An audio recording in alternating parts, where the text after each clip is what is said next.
Star Trek, the ultimate franchise. These are the podcasts of the Wakefield brothers.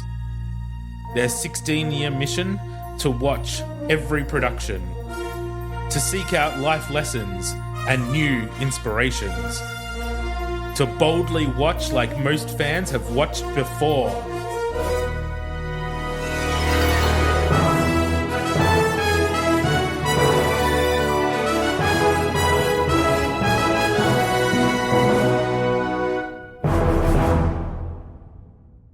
Welcome back to Temporal Directive, the Star Trek fan podcast, rewatching the entire franchise in chronological order.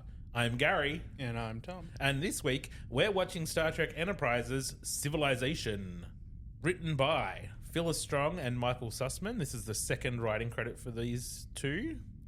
Directed by Mike Vahar, which is his second episode of the season for Enterprise. He did...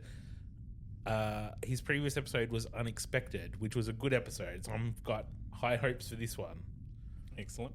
The air date for this episode was November the 14th, 2001, which this was the episode that was filming at the time of the September 11 attacks. Oh, okay. So we mentioned when we watched the pilot that it aired 2 weeks after those attacks. This is the episode that was in production at the time. Yeah. The IMDb synopsis for this episode is: Enterprise investigates a pre-industrial civilization of about 500 million people.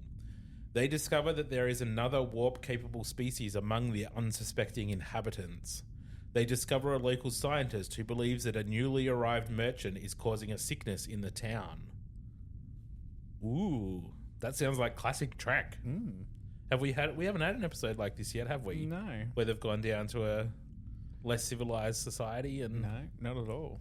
Excellent. Well, this is a traditional Star Trek story, so I'm hoping that it doesn't just repeat what we've seen in Next Gen and Voyager and DS9. I'm hoping we get something fresh. If this is the first time that humans have gone undercover on a planet as a different alien species, this should be a difficult process for them, right? Yeah, absolutely. There should be something different about this episode. They shouldn't be able to do the makeup as easily as they usually do in something like Next Gen, where they just walk into the doctor's office and go, "We want to look like this," and next thing they walk out and go, "Oh, look, we look exactly like them." I guess it depends on the alien makeup, right? So if they're Bajoran, like something like that, easy to replicate. So I guess it depends. The complexity. Yeah, fair enough. But yeah, you would think that this episode would be a difficult one for the crew. Anyway, I don't remember this episode very well, so I don't know if that's a good sign. As we've been watching, I've remembered a fair bit of all the ones up to this point, but this episode I don't really remember. So, well, that might bode well, maybe. I don't know. I certainly don't remember it. Okay. I don't remember any episodes up until now. All right. Well, let's go watch it and we'll find out, I guess. Alrighty.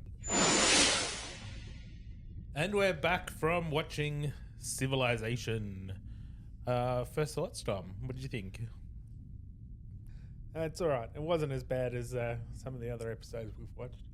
I'm a lot more impressed with the acting than I thought I would be, to be honest, because I had a lot of a bad impression from the acting when I first watched it, a while ago, because I don't give it much of a chance,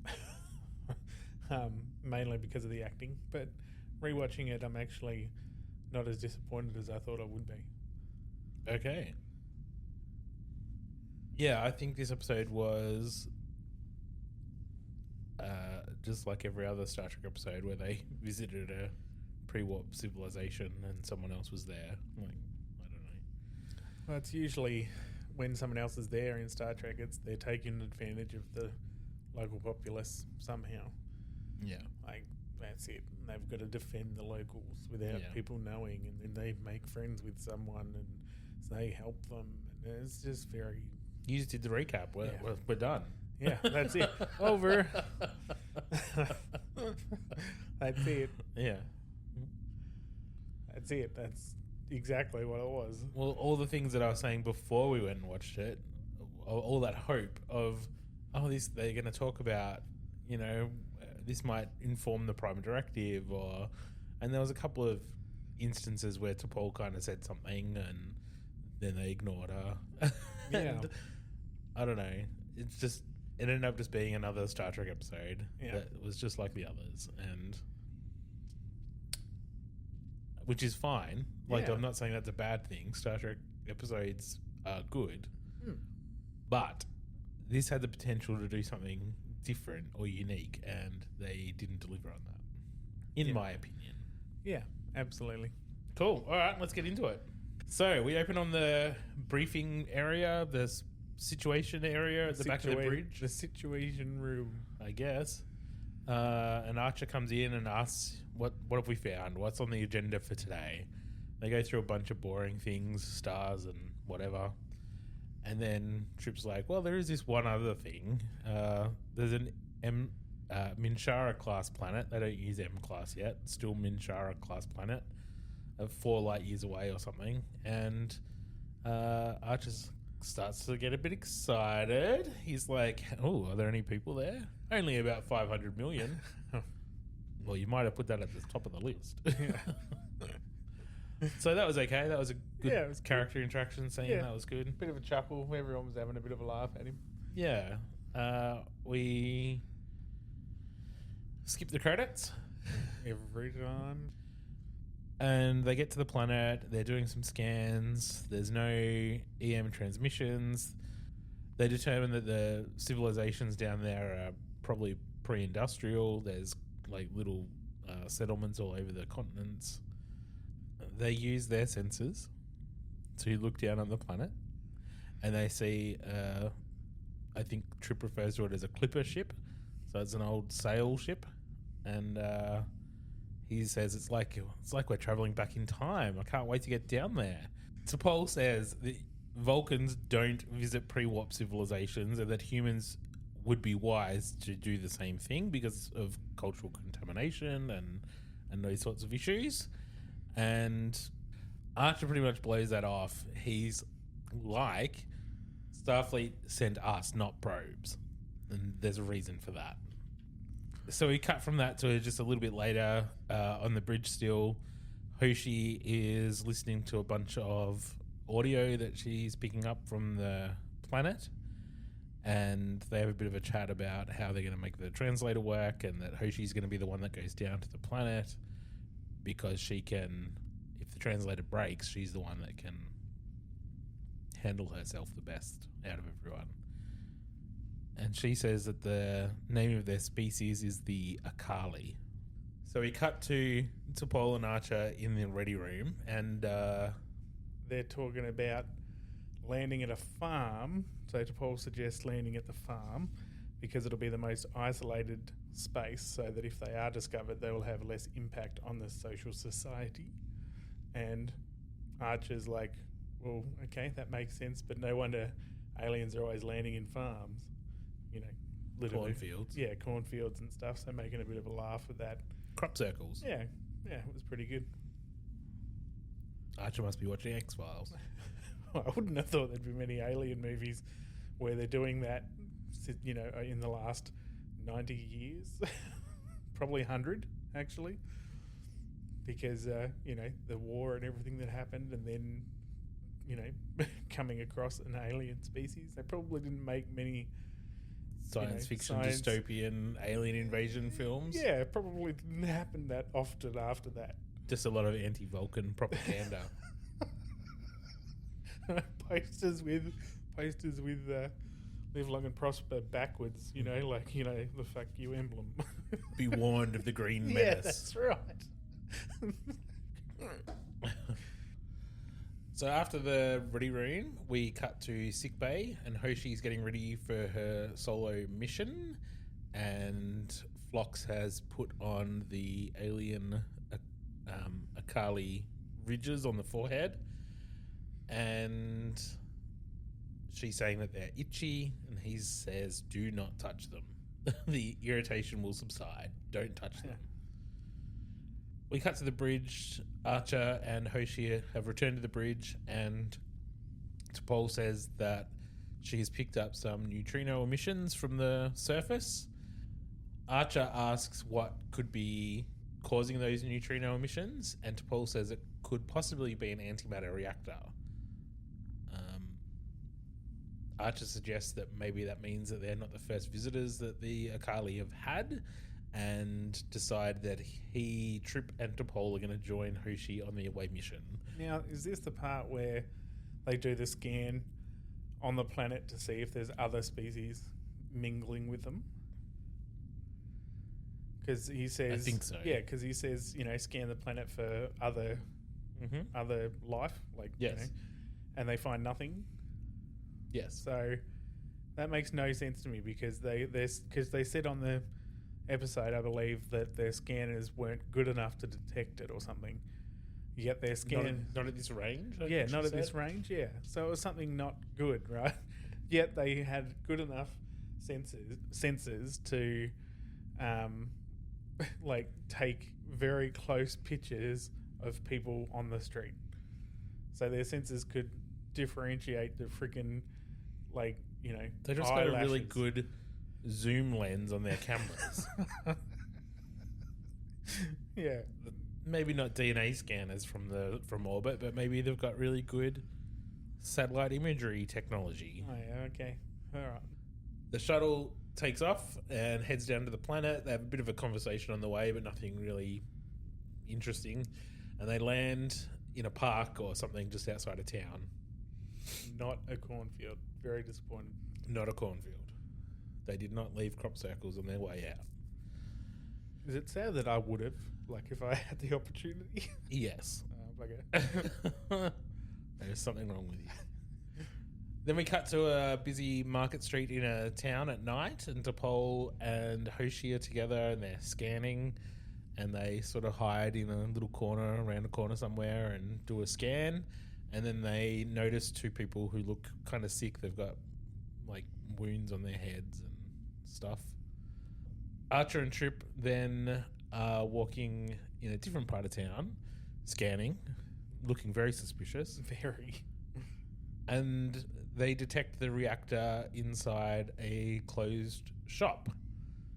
Trip breaks in, and Archer makes a comment about traveling 78 light years to get there, and the first thing they do is break and enter. And Trip says, maybe don't put that in your log. Probably a good plan. Yeah. They get inside the shop and they're scanning, and they're very certain that this is where the reactor is. They use their communicators to call T'Pol and say, come and meet us here. But someone's been watching them from outside the whole time. More, more, more. And that someone follows them into the shop. They find a door that leads to the reactor, they assume, and they try to open it, but it's got a force field, or a magnetic field, I think Trip refers to it as. And the someone behind them pulls a mini little bow and arrow looking thing. Yeah, that was pretty cool, wasn't it? It was a little crossbow thing flipped out. That was pretty awesome, actually. And she says, what are you doing now? That spot on. Nailed it.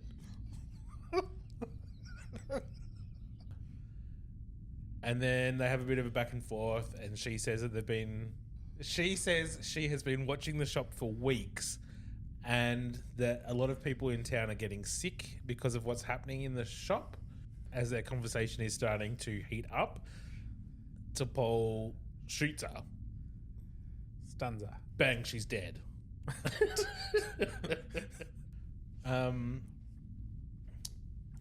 So once she's unconscious, they check her ID to find out who she is so they can get her home. They don't want to leave her there because it's almost dawn, which means someone's going to show up at the shop.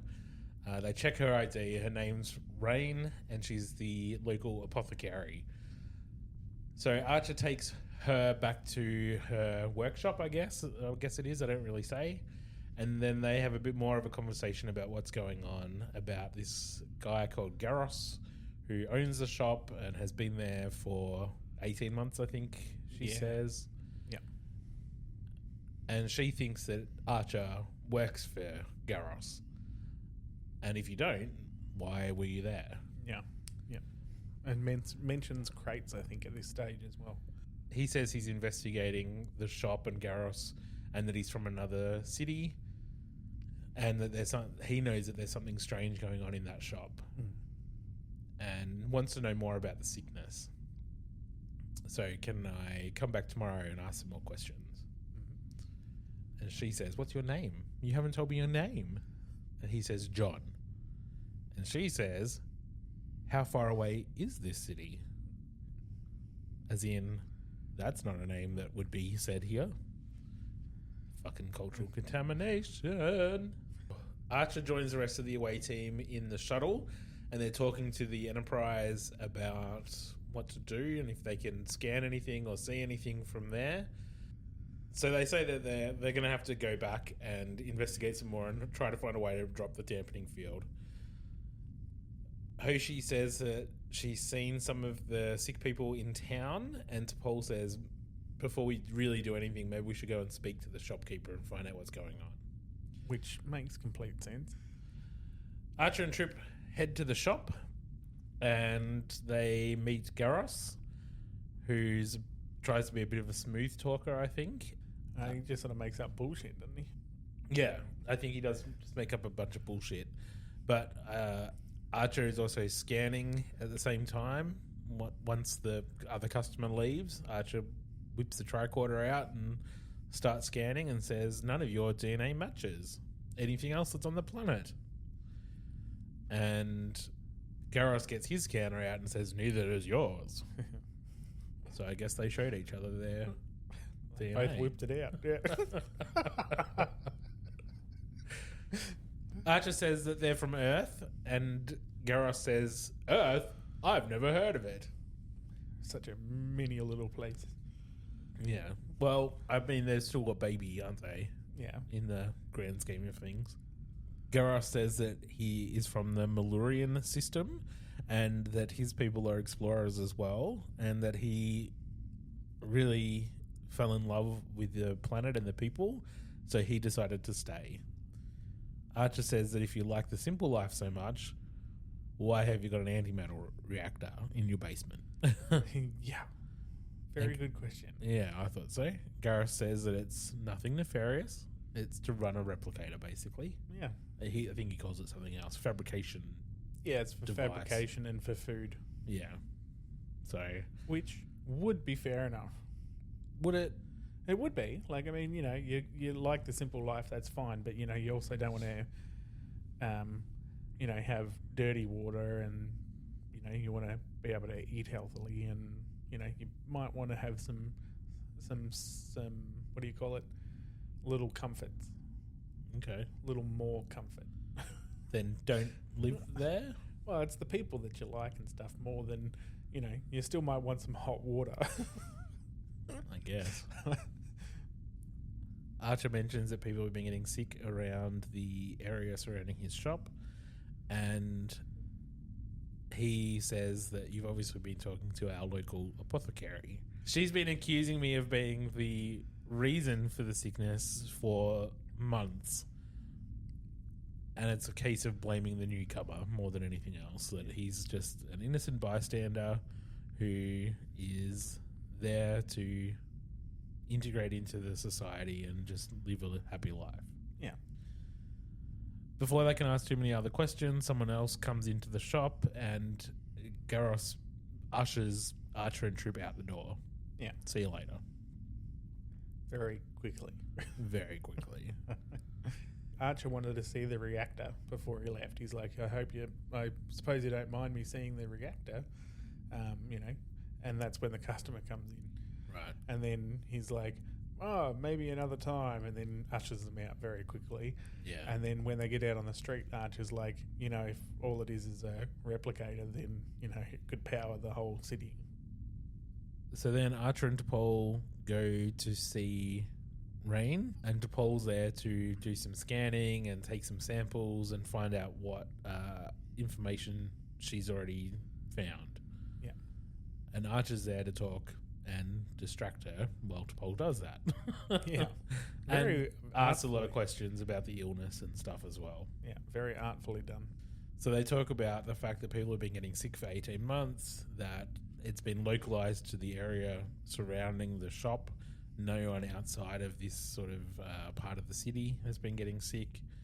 And she also says that the first cases happened a month after he arrived, and that she's been watching the shop and that there's crates being loaded into a wagon every night, and someone comes and takes the crates away out of the city every single night.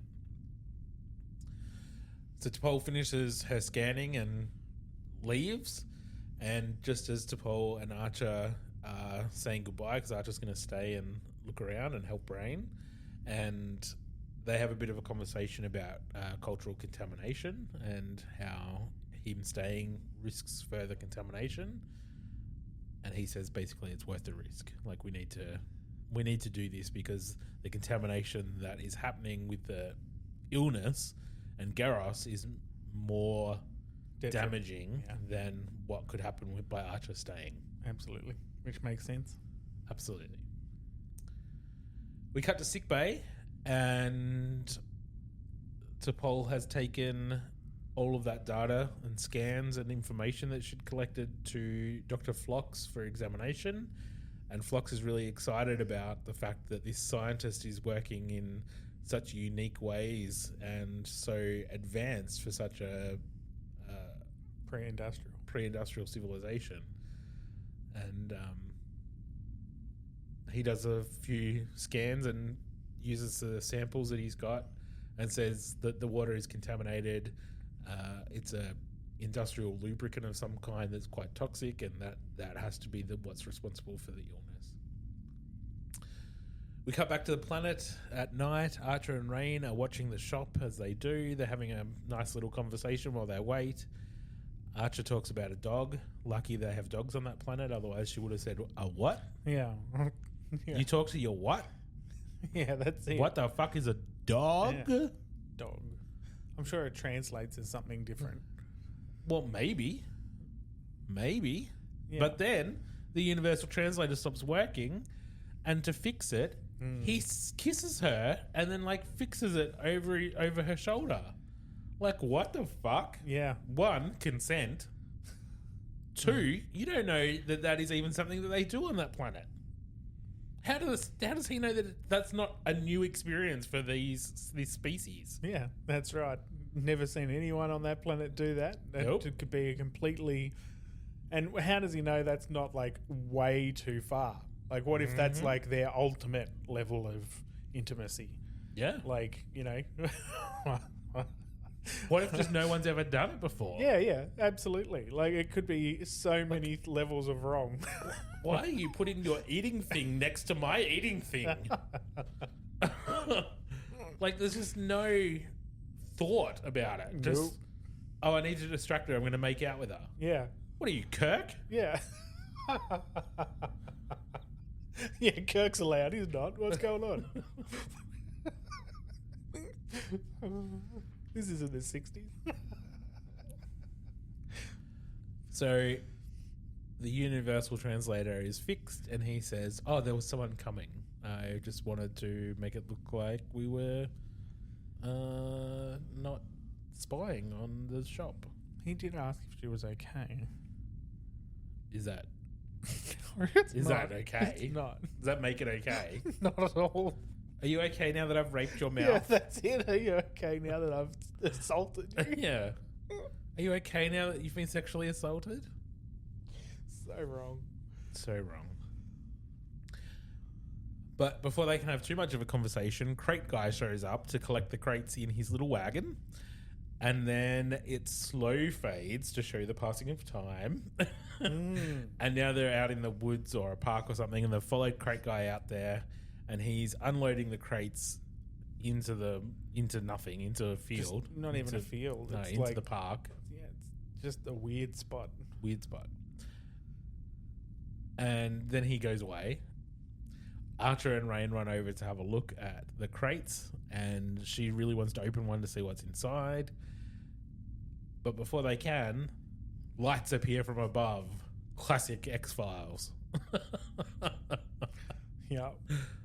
And a tractor beam brings the crates up to the ship. Yeah. And then the ship flies off. And she says, "Have you seen anything like that?" And Archer says, "Well, maybe once or twice. maybe a little." Actually, I have. And they get shot at. He says, "Stay there," grabs his phaser and goes looking for Crate Guy. There's a fighty, punchy, shooty. Leave that in. That's great. So during the fight, the Crate Guy's face has started to peel off and sort of ripped open. So he's actually like reptilian underneath, a la V. Yeah, yeah. I got strong V vibes. Yeah, we both did. And Rain runs over and looks. Doesn't seem too phased. She doesn't really give a shit. She's just like, "Is there something else you want to tell me, John?" Yeah, she didn't care at all, Didn't did she? give a fuck at all. No, her face didn't even look confused really at all. It was like Nothing. blank. Nothing. So I don't know if that was poor writing. I don't know if there was the director saying, like, just don't care. Yeah, you're a scientist. You won't worry about this kind of thing. Just relax. I don't care whether she's a scientist or whether she's it doesn't matter what she is, really, does it? Like, this is the first alien that anyone on this planet has ever even conceptualized. Yep. And she's just like, "Anything else you want to tell me, John?" Yeah, exactly. It's What? ridiculous. This guy's face is peeling off. Peeling off. The guy's face is peeling off. Yeah, peeling off. There's scales and shit underneath. Like, what the fuck? She would totally have some sort of freak out, or at least a look of confusion on her face. Exactly. She just didn't give a fuck. It was so off-putting. Yeah. So Rain and Archer go back to the shop, and she's asking some questions now. So obviously he's told her some more details, because she asked things like, "If your ship can travel everywhere, why would you come here? We're so backwards compared to you." And he says that you're not that different. You take away our technology and we're kind of the same. So they've obviously had a bit of a conversation. But Archer's got Crate Guy's device, scanner, whatever it is. Remote control door clicker.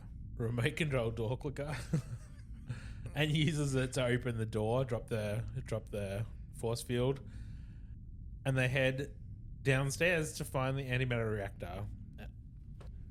But when they get down there, they find that there's actually a mini little mining operation going on that's quite extensive, and they're mining viridium isotope, which can be used to create weapons.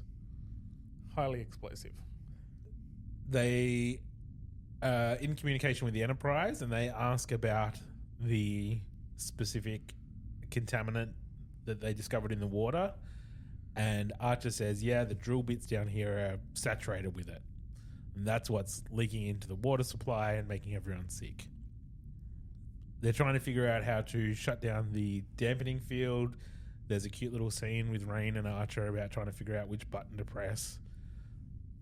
They choose wrong. Thanks, Archer. And back on Enterprise, there's a ship approaching from around the other side of the planet that's armed to the teeth, is the expression they use. Yeah. Garen hails them from the surface and says that the Enterprise needs to leave orbit and get the fuck out. Archer's dead, so fuck off. Yeah. You're done. Get out. Don't worry about your captain. Nope. Leave his body behind. Yeah. And then back on the planet, Garrus is there talking to Archer, and Archer says, "You're making these people sick. This isn't okay."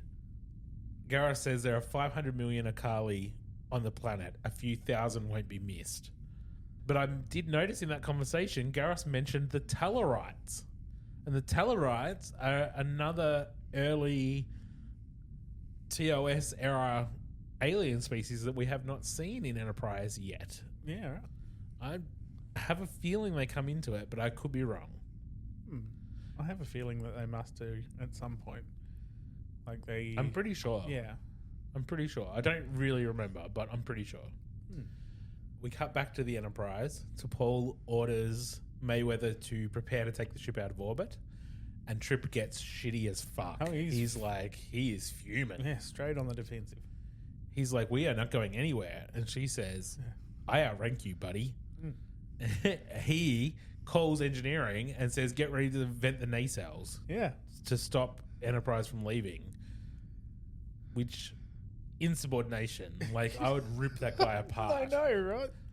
He was straight onto it. He's like, belay that order. Then straight down to engineering. It's like, fuck you, you little shit. Shut the fuck up. Exactly. T'Pol says, we're not going anywhere. I said, prepare to leave orbit, not leave orbit. Calm the fuck down. I'm not going to abandon the captain, dead or alive. Settle the fuck down, dickhead. Yeah, relax. Listen to what I'm fucking saying. Yeah. Don't overreact like Where's you're the trust? Typical fucking humans. Yep. Archer gets the dampening field down. They get a transporter lock on the antimatter reactor. Their weapons are ineffective against Garros's ship, so they beam the reactor into space just near the enemy ship, and they shoot that, which explodes and brings the shields down, and then they use their weapons to take out the bad guys' weapons. Back on the street, Archer and Rain are walking, trying to avoid the Malurians, but they find them, and there's a big shooty phaser fight in the town, and Rain suggests shooting the pot of oil sort of behind the bad guys' heads, which explodes when Archer shoots it, and he makes them leave. We cut to an external shot of the Enterprise in orbit while there's a bit of a captain's log talking about what happened, and then we cut to Archer back on the planet with Rain in her workshop. He's giving her the cure for the sickness for everyone. It's a one dose and done kind of thing. And they talk for a minute, but really it's just an excuse to have a goodbye kiss. Very Kirk vibey. And she makes a joke about, is your translator broken again? And he says, sorry, I don't understand a word you're saying. And they make out some more, and then it cuts to credit. The end. So that was Civilisation, Tom. What did you think now that we've talked through it? Any final thoughts? It wasn't that bad, actually. I didn't mind it. It was actually quite good. It was very Star Trek, which I enjoyed a lot. Well, there wasn't much to it, really. It was just really good to watch, easy to watch, good characters, good story flow. Just good. I thought this episode was okay. It was fine. It was, like you said, it was an easy Trek to watch. It felt like Star Trek. It was fine.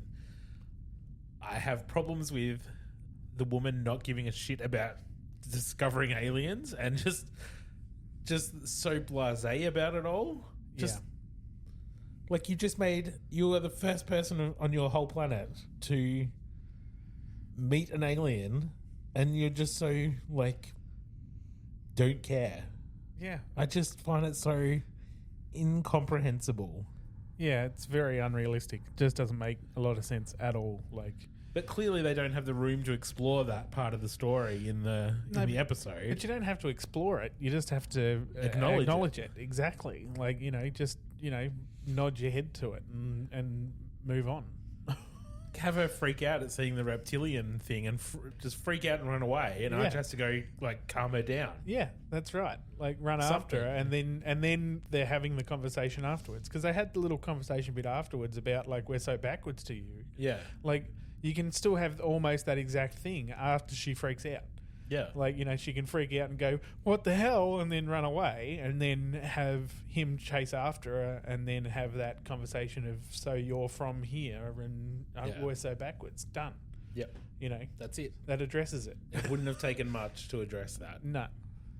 So that was my biggest problem with the episode, really. Yeah. What is the life lesson in this episode, Tom? Do a better job when stealing other people's ore. No? Well, I mean, yeah. Sure.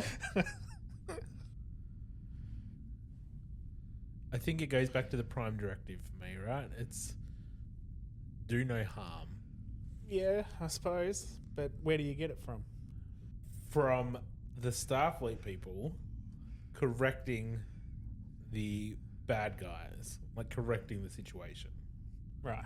So when you see others being victimized, you should step up and protect them. So not so much Do no harm. do no harm, but Protect the innocent. protect the innocent. Yeah. Yeah. Yeah. Live by a standard Yeah. and make sure that those standards are upheld. Yeah. Yeah, when you see something wrong, fix it. If you see something, do something. Yeah. Fucking don't let bullies win. Yeah. Yeah, that's what I feel that's what I got from this episode is protect people. Yeah. Stand up for what's right. Let's rate the episode out of 10 for our IMDb page. For those listening at home, our examples of 1 episodes are Voyager's Threshold and Next Gen's Code of Honor. Our examples of 10 episodes are Next Gen's Tapestry and DS9's Far Beyond the Stars. With that in mind, Tom, where are we going to rate Civilization? Well, I didn't mind it, so I'd probably give it a good 6. I was going to say a 5, but Yeah. so I was thinking a 5 because it's totally mid-range for me. It's fine. It's digestible track, Yeah. but if you're more comfortable with the 6, I don't have anything to oppose you for. Yeah. All right. Well, I reckon let's go with a 6. Excellent. All right. Well, next week's episode is Fortunate Son, but we will be back earlier with a very special extra episode on Tuesday, so keep an eye and ear out for that one. You can reach out to us on our Facebook page at Temporal Directive Podcast or Instagram, just Temporal Directive, or get in touch via email at wakefield_productions@outlook.com. We would love to hear your thoughts on this episode or anything Trek related because we love talking about Star Trek. So please join the conversation. We'd love to hear from you. Live long and prosper. Peace and long life.